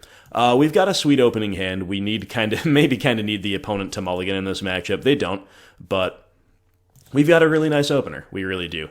Inquisition is where we start, and the opponent's got a really nice opener too. 3 lands and Astrolabe, plus Uro and Archmage's Charm for 2 really good early-ish X for 1s, and then Cryptic Command to top it all off. So it's pretty rough, but in theory, our hand can actually disrupt this pretty well. I think Archmage's Charm is the take there. Astrolabe is not the take because it does not mono-screw them because they have Misty Rainforest.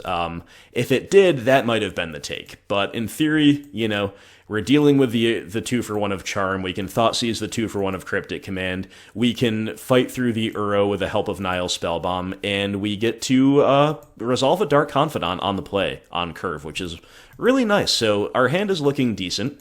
We will just have to see how it goes. Opponent is just playing their Misty and then untapping, and rather letting us untap with Bob. And life is good. So let's try to begin with a Thoughtseize. We're basically clearing the way for Quattle, but hoping to take away Cryptic Command. But wouldn't you know it, Monoleak. Opponent finding Monoleaks at the perfect time here. We're kind of unfavored enough that we need Monoleak to be a bad card for them. Like, we need them not to have it on turn 2 every game, and we need them to top deck it when we're in a top deck war. But the opposite's happening, so the opponent staves off our Thoughtseize with Monoleak, protects their Cryptic Command, plays the Uro to keep ramping, keep extending the game, and insult to injury, or rather injury to injury more accurately, Uro finds them a Path to Exile, which they can cast because they ramp, and we don't get to untap with Bob. Pretty bad stuff, guys. Like, we got a really good curve out, and the opponent is just kind of effortlessly dealing with it. But Goyf is still around, and Goyf is still pretty big. What do we do now? Well, I'm going to follow up with Nihil Spellbomb. It's a really good time to Spellbomb. They've got a full yard, including Uro. It can find us some action, obviously, inform our decision here. And so, therefore, we hit with the Goyf first, then we Spellbomb, because Spellbomb will shrink the Goyf by 1. And unfortunately, here comes the Flood. So we just play another Goyf, play a tap land, and say go. We pretty much just scoop to a verdict, but the opponent doesn't have one. It's back to us. We draw Dark Confidant, and we're going to begin by cracking a Peatland. We find another Peatland. So our lack of interaction is starting to really show up, but the opponent is priced into Crypticing down the Goyfs, which is not a bad result for us, and our current hand and board and progression and all the rest is entirely one-dimensional. It is just play threats and dare them to find a verdict. That is all we can do. So we're just going as wide as we can and crossing our fingers, hoping for the best. Opponent plays a Jace the Mind Sculptor, and you know what? If they have to play a Jace into a wide board like this, I think that's actually pretty good for us. So, opponent will play the Jace and then fetch, path the Bob. Poor Bob can't catch a break, Always getting mono-leaked and pathed and all the rest, but that's because he's one of our best. So based on their sequencing, I am not giving them credit for yet another Path to Exile. They have already seen 2. And once again, for the 3rd or 4th time this league, I feel unfavored, and therefore I'm taking a little bit higher risk lines and high reward lines, which in this case means sending 1 Goyf at Jace and 1 at the opponent rather than both at Jace to make sure he dies. And we are rewarded for this. So I'm going to follow up with the Collective Brutality. It's a great time for it. They're mostly tapped out. We're hoping to obviously catch something with it, and it's a pretty much a free roll to escalate with one of these Catacombs, but we are extremely punished for this decision because not only does Brutality whiff, but they actually have 2 things in hand. What are the odds for a Snow control deck that Brutality could otherwise have killed? So, feels bad, man. Feels super bad. But hey, we've still got the Goyfs, and the opponent, unfortunately, does have the means to deal with them. I mean, again, definitely max punished. Mystic Sanctuary, buying back Cryptic Command, which is my least favorite thing out of a deck I already don't like a lot about. And then they've got Mentor, and we know they are going to snap Path this turn. So all we can do is just send in the Goyfs, force the action, try to just eventually batter through all of this insane value. And we have drawn another Goyf, which, again, doesn't give us any kind of a different axis on which to compete, but just kind of lets us keep trying to do the same thing and hoping it's good enough, right? So that's where we're at. And it's back to OP, and they are just going to pass. And we've drawn Hexdrinker, so hey, you know, the threats keep coming for us. That's definitely pretty good. And when we move to attacks, they are pressed into crypticking the team down. So giving us a window, hopefully, to resolve Sexy Hexy. We'll see if the snake can do it for us. Fetch, shock, cast, and the opponent will Monoleak.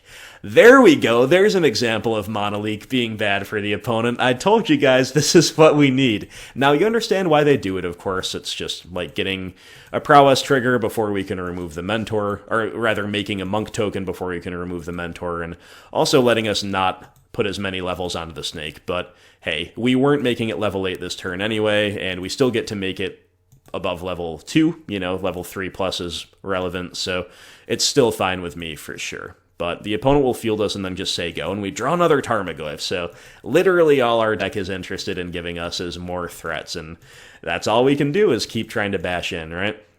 So at this point, the Goyfs are unlikely to battle through all of the million chump blockers, and we know that Cryptic, Loop, and them killing us on the crackback after tapping our team down a couple times is definitely live as well.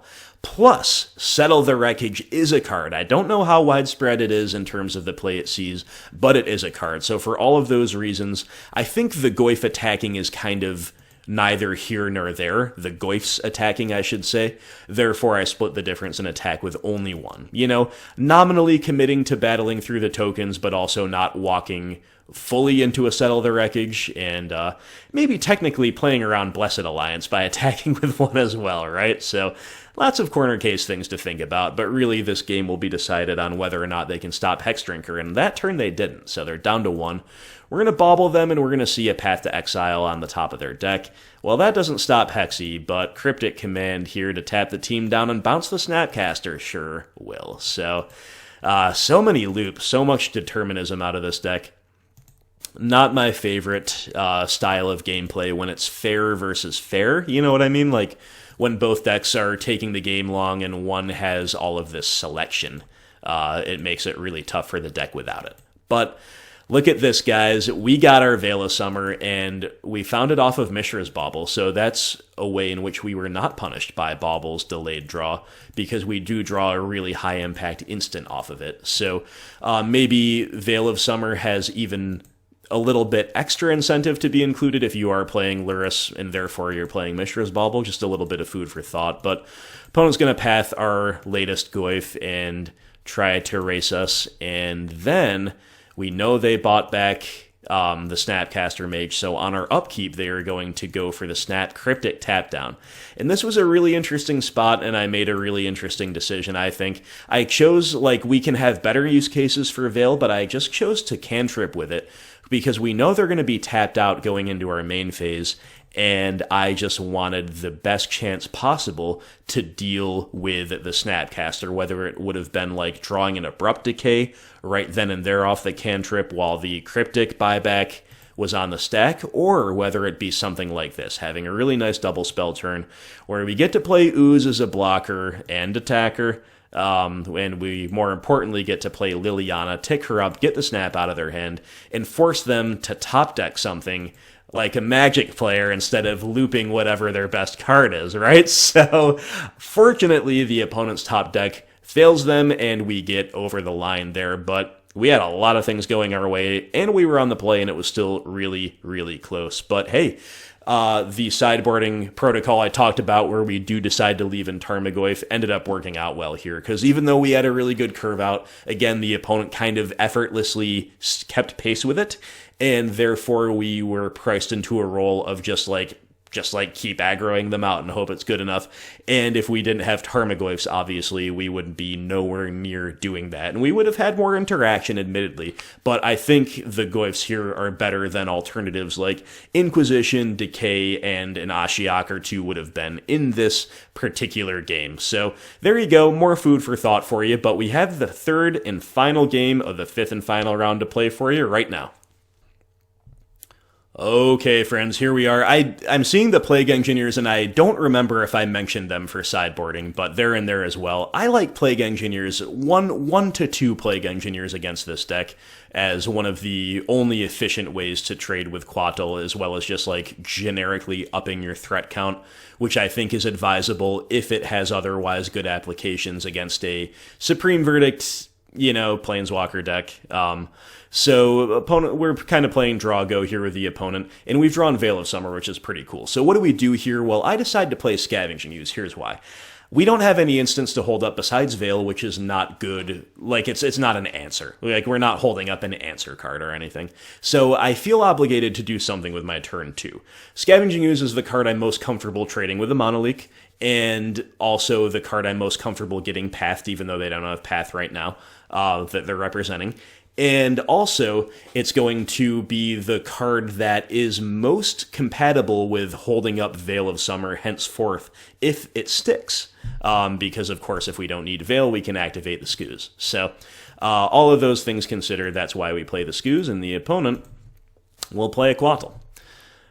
And then, they're going to smack us with it, and pass after having made the third land drop, and we have Abrupt Decay. So, let's attack back with the Ooze here and see if they've got another snake to flash in. They don't.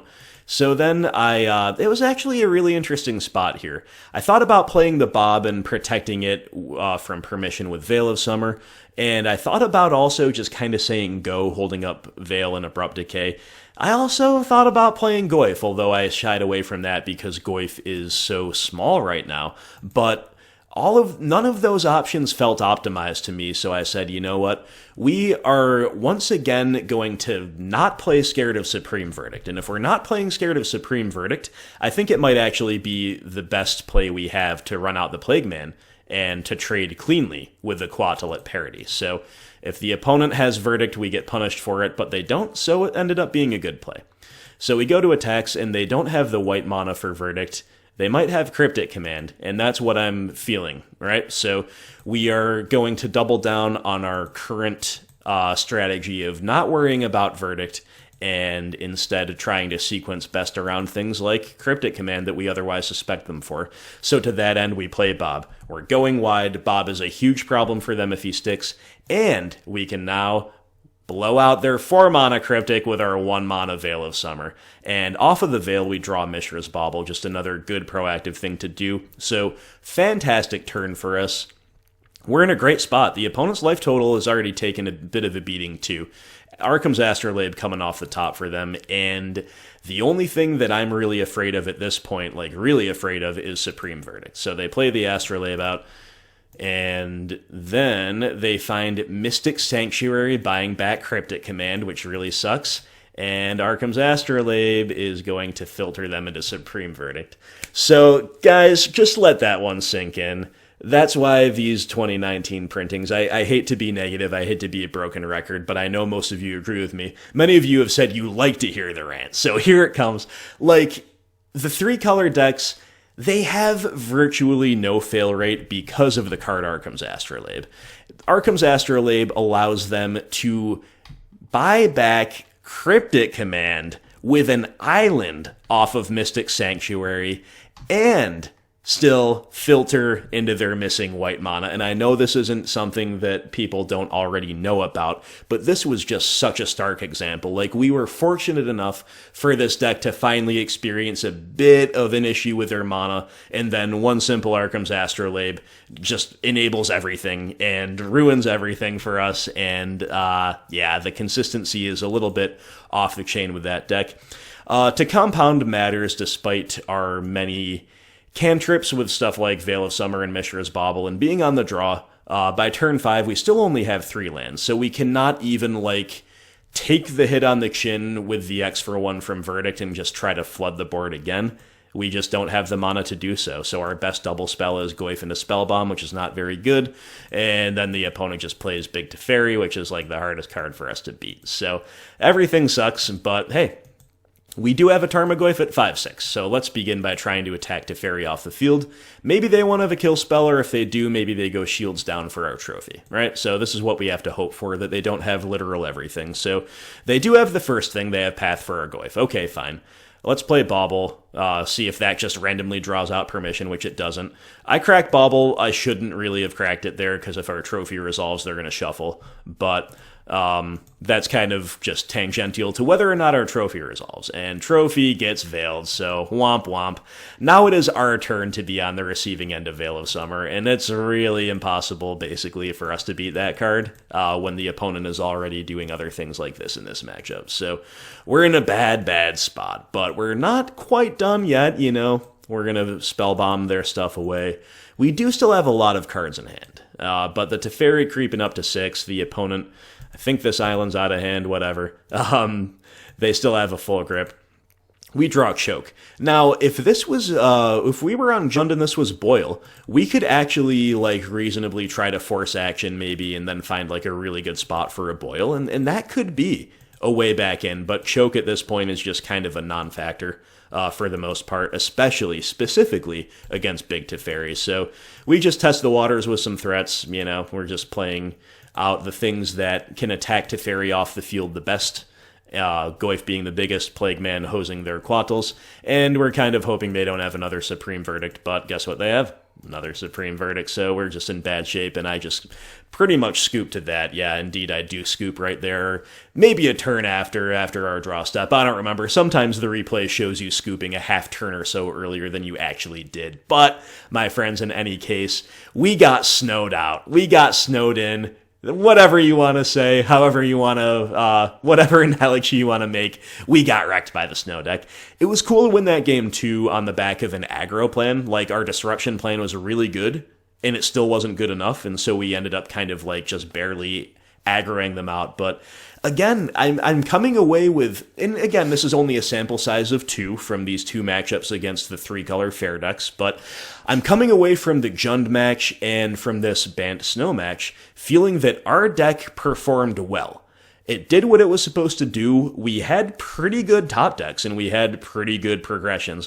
1 or 2 hiccups, you know, they weren't perfect, but, you know, we hit some timely Veils of Summer. We had, like, a lot of things that we needed when we needed them. Like, we drawing the right half of the deck.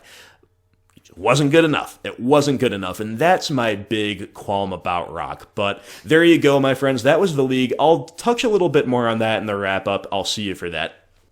Alright guys, so wrap up time. I hope you enjoyed that replay. It was not a great result, but we did have a lot of close games, and we did do a lot of what we set out to do. The really winnable match that we dropped was Humans, and that was just because the human curve-outs were frankly pretty nutty. One thing I forgot to mention as we were going through the replay is that we actually saw the downside of Deadweight, because if you remember in Game 2, we had to play just like a land and pass. We played a tap land pass, like an Overgrown Tomb tapped. It didn't have to ETB tapped on turn 1. And then on turn 2, we just had to deadweight the Hierarch and do nothing else. And then we got stuck on lands, and we were only single spelling from there. So getting stuck on lands was really the problem. But if Deadweight had been Fatal Push, or another 1-mana instant even like Disfigure, which is not a modern playable card, but pretend it was, then we could have shocked in, said go. They're obviously not going to not play a 1-drop, so we get to Disfigure or Push or whatever the turn 1 Hierarch. Then we're going turn 2 Goyf. And then even though we're just like stuck on lands for a little while, only single spelling, we start the aggro plan that much earlier, and if you remember, we put the opponent down to 2. So if our Deadweight had been an instant speed 1-mana removal spell, I think we still would have won that game 2, despite the opponent having a really nutty curve out. Or maybe it would have at least gone longer, and we could have found different ways to get over the line. I don't know. But we did see some of the downfalls of Deadweight, and don't get me wrong, we definitely had some hiccups in our curve outs, including that, and including, you know, some flooding here and there, some wrong half of the deck a little bit. But ultimately, I feel like the deck performed pretty well. despite our 2 and 3 here, I feel like it performed pretty well. I think it did what it was designed to do. Lurrus was pretty good when it showed up. The only time it didn't really have anything to do was against the really, like, when we're super far behind game 2, round 1 against Gruul. And I don't think other cards would have turned that around there anyway, like other competitors to the slot. Maybe a Questing Beast would have, actually. QB could have been pretty good in that spot, but, I don't think Tireless Tracker would have been any better. It would have been worse, because Lifelink kept us alive for a while. Beyond that, Lurrus was great against Jund when we got it to line up. Great against Control in the same way, and I don't think we really saw it in the other matchups, besides, again, coming down with nothing to buy back against Gruul with us already on the ropes. So, maybe more testing needed for Lurrus, but I think it was promising enough. The question is the juice worth the squeeze? Is the Mishra's Bauble plan worth accommodating Lurrus for? Well, Bauble is a really reasonable card overall, so I would say maybe. I definitely don't want to rule it out. I think it's fine. I think it's fine to continue experimenting with this. To me, the big problem is playing Rock into a meta that expects a lot of Jund and a lot of Bant Snow. That's the big problem. You saw the humans curve out, these things happen. We're still favored against humans. We'll still line up against humans any day of the week and be happy to do it with a list like this. We still crush Devoted Company. We still are able to compete with Gruul and indeed beat Gruul as we did here. But the 3-color fair decks, guys, those are the ones that keep Rock down. And right now, I would expect them. So it's a bit of a tough time out there for Rock. But as always, I would love to hear your thoughts. Let me know what you thought about the lines I took here if you want. Let me know what you think about the list that I came up with, basically, and that Nick signed off on and made a few cool changes to, and, I'm sure he would love to hear your feedback as well. If you guys have a better direction in which to take Rock right now, I'm sure every single one of my viewers would love to hear about it, so leave it in the comments below. Thank you so much for watching. I do appreciate each and every one of you, especially Nick. Thank you again, my friend. Very generous support from you, as always. I hope you enjoyed this. Despite our less than spectacular result, it was still, I hope, informative and entertaining for you. And thank you once again to Matthew Cavill and, Kyla Wallace, our 2 newest Patreon supporters, both confidants. I appreciate you so much. I don't know what else to say besides this is kind of the life for Rock right now. If you get the right half of the meta, you can still do really well, but you'll be punished against a lot of the grindy decks.